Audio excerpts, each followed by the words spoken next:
Umpisa na naman to, ang lutong Pinoy. Samahan nyo muna ako na magluto ng ginisang sayote. Napakadaling lutuin ito. Ang gagawin lang natin, ito yung bawang, hihiwain natin. Tapos ito yung sibuyas, sayote. Yung hipon, hihiwain natin sa tatlo dahil malaki to. Yan na, yung hipon. Tapos cubes. Ang uunahin natin na igisa yung baboy. Ayan. Dapat yung kawali mainit para hindi siya manikit. Igisa lang natin ng mabuti yung baboy.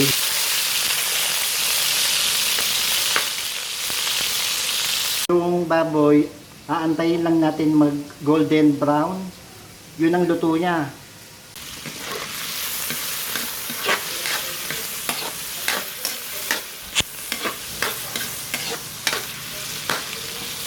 Yan, nag-golden brown na siya.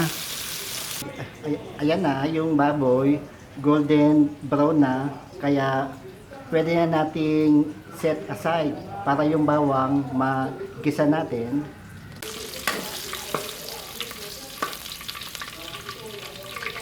Yan na yung bawang. Next natin.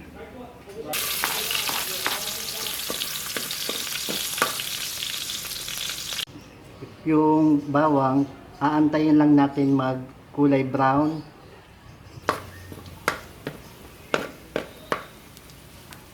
Tabi lang natin yung bawang para yung sibuyas ma-next natin.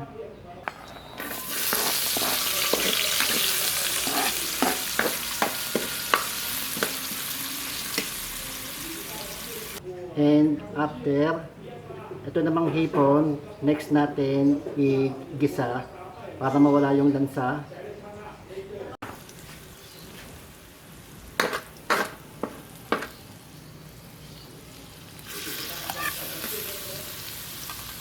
Gagawin natin yung hipon, tatanggalin muna natin kasi yung baboy kailangan natin pakuluan dahil matigas pa to. Mga 30 minutes pakuluan natin yung baboy. Ilipat lang natin sa isang lalagyanan. Ayan yung hipon, tinatanggal ko muna. Yan na yung hipon. Mamaya ko ihuhulog to pagka yung baboy medyo malambot na. And after, next natin yung oyster sauce.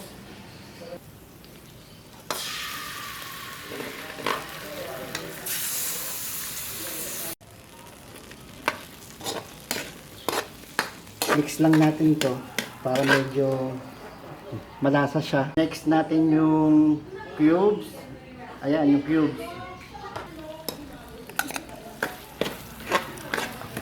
Haluin natin ng mabuti. Yung sinasabi natin na maglalagay tayo ng tubig para pakuluan siya ng 20 minutes. Tatakpan natin to para yung baboy lumambot.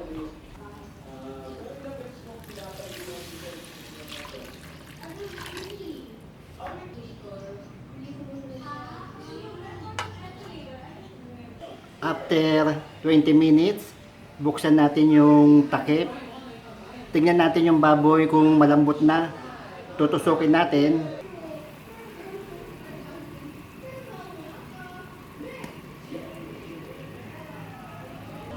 Malambot na nga, kaya ang gagawin natin, next natin yung sayote na hulog natin sa kawali.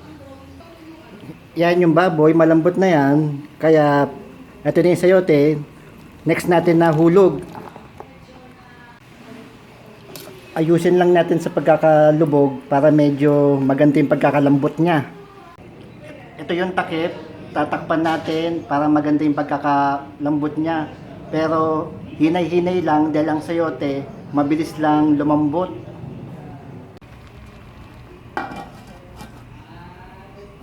Yung hipon na kanina, yung ginisa ko, yan, pwede nating hulog sa kawali to. Sama natin sa may sayote. Mix na natin dito yung hipon.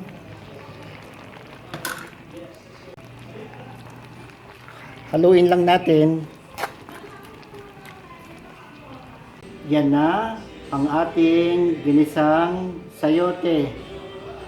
Mga boss, kung hindi pa kayo nakaka-follow sa aking account, paki-follow lang. Kung nagustuhan niyo yung recipe ko, ano pa inaantay nyo? Follow